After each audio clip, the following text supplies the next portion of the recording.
ভাই তোদের দেখা নাই। আমার বিপদের দিনে পাড়ার সেই তৃণমূল কংগ্রেসের ছেলেগুলো এসে দাঁড়িয়ে আছে, ভোটের সময় গেরুয়া ফ্যাক্টরি বেঁধে এসে ভোট চাইছিল যে ছেলেগুলো, তাদের দেখা নাই রে ভাই, তাদের দেখা নাই।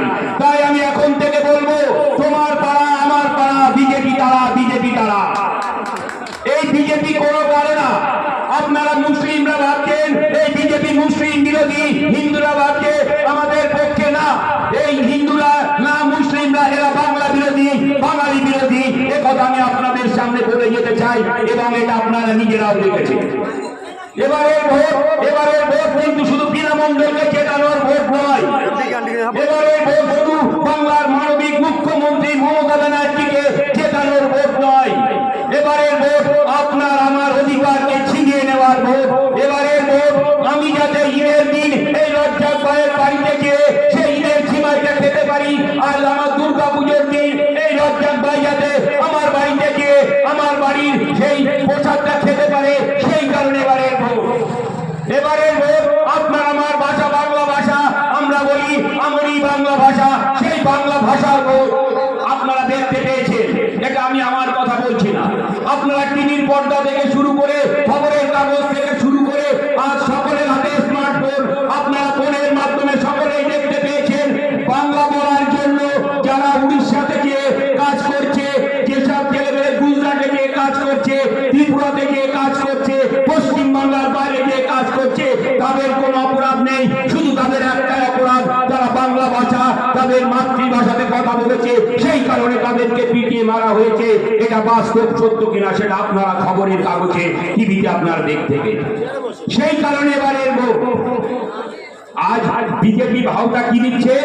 বিজেপি বলছে আমরা সরকারে আসলে পশ্চিমবাংলার সমস্ত মহিলাকে মাসে মাসে ৩,০০০ টাকা করে দেবো। আমি বলি ঠিক, খুব ভালো কথা। আমার পশ্চিমবাংলার খেটে খাওয়া মেহনতি মহিলারা যদি ৩,০০০ টাকা করে পায়, তাহলে সেটা তো খুবই ভালো কথা। কিন্তু আমি তাদের কাছে তো একটি প্রশ্ন করতে চাই।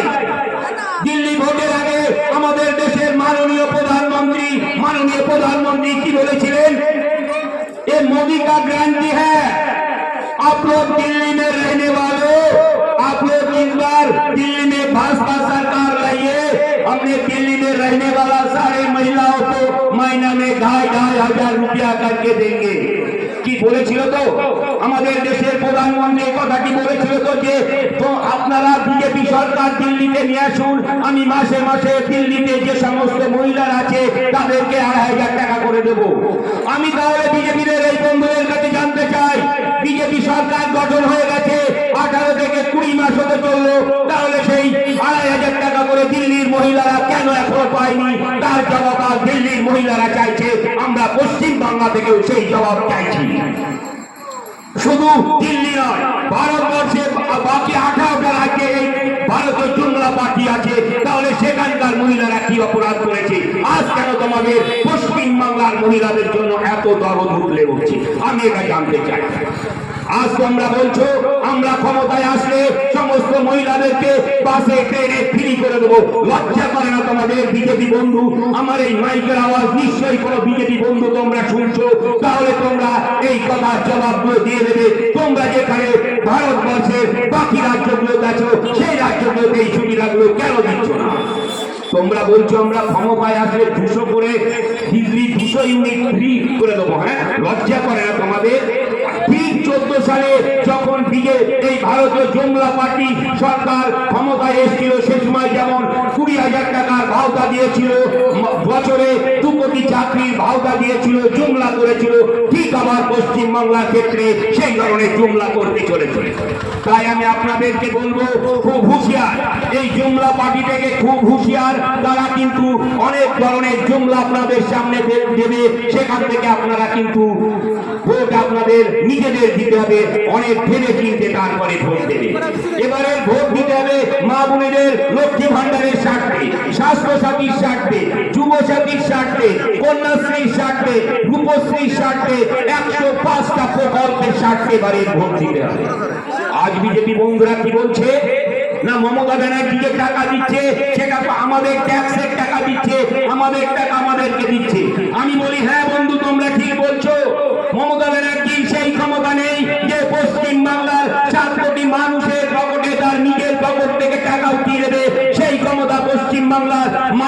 মুখ্যমন্ত্রী, যিনি একটা সামান্য হাওয়াই চটি সাদা শাড়ি পরে ঘুরে বেড়ায়, তার সেই ক্ষমতা নেই, সে আমাদের ট্যাক্সের টাকায় আমাদেরকে দিচ্ছে। কিন্তু সেই সাথে আমি তাদেরকে জানতে চাই, আমি আমার বক্তব্য শেষে যদি এই দোকান থেকে একটা জলের বোতল কিনে খাই, তাহলে দেখা যাবে সেই জলের দাম যদি 10 টাকা হয়ে থাকে, তার মধ্যে 1 টাকা জিএসটি যায়।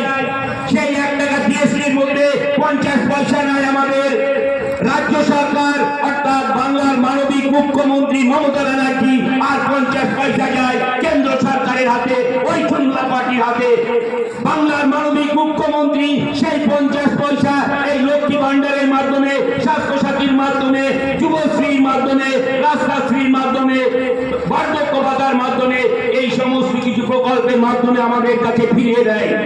কিন্তু তোমরা কেন্দ্র সরকার, তোমরা যে 50 পয়সা নিয়ে যাচ্ছ বন্ধু, সেই 50 পয়সা তোমরা কোথায় দিচ্ছ? গুজরাটে দিচ্ছ, তাই না? সেই 50 পয়সার ভাগ তোমরা দিল্লিতে দিচ্ছ না? সেই 50 পয়সা নিয়ে তুমি দেশ বিদেশ ঘুরে বেড়াচ্ছ, তাই না? আবার এসে এখন ভোটের সময় ভোট চাইছো, লজ্জা করে না তোমাদের? পশ্চিম বাংলার মানুষের ভোট চাইতে হইলে সবার প্রথমে পশ্চিম বাংলার মানুষের পালসটাকে আগে বুঝুন, তারপরে আসবে পশ্চিম বাংলার মানুষের কাছে ভোট চাইবে।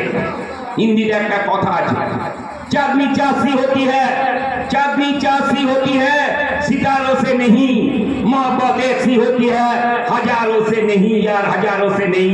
পশ্চিম বাংলার মানুষ সেই মহব্বত করেছে মমতা ব্যানার্জির সঙ্গে, ওই গেরুয়া বসনদারি বিজেপি, ভারতীয় জুমলা পার্টি, তাদেরকে পশ্চিম বাংলার মানুষ কোনোদিনও গ্রহণ করবে না, কোনোদিনও গ্রহণ করবে না, করবে না, করবে না, এটুকু আমার বিশ্বাস। আমি আগেই বলেছি, আমি একজন প্রাক্তন সেনাকর্মী।